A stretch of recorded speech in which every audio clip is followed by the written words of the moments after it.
Delivery caesarean ആയിരുന്നു അല്ലേ? അപ്പൊ വേദന ഒന്നും അറിയാതെ ബേബിയെ കൈ കിട്ടി.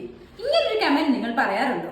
Wait, C section is one of the top major surgery. അമ്മയുടെ യൂട്രസും അതേപോലെ തന്നെ വയറും സഹിതം 6 ലെയർ കട്ട് ഓഫ് ചെയ്തതിനു ശേഷമാണ് ബേബിയെ നമ്മൾ പുറത്തെടുക്കുന്നത്. നോർമൽ ഡെലിവറി പോലെ അല്ലല്ലോ, അനസ്തേഷ്യ ചെയ്തിട്ടല്ലേ സർജറി. അനസ്തേഷ്യ കാരണം വേദന അറിയാതിരിക്കുന്നത് ഏതാനും മണിക്കൂറുകൾക്ക് മാത്രമാണ്. ഇതിൽ 6 ലെയേഴ്സ് കട്ട് ഓപ്പൺ ചെയ്യുമ്പോൾ അതിൻ്റെതായിട്ടുള്ള ട്രോമ ആ ഒരു മസിൽസിനും എല്ലാ സെൽസിനും ഉണ്ടാവും.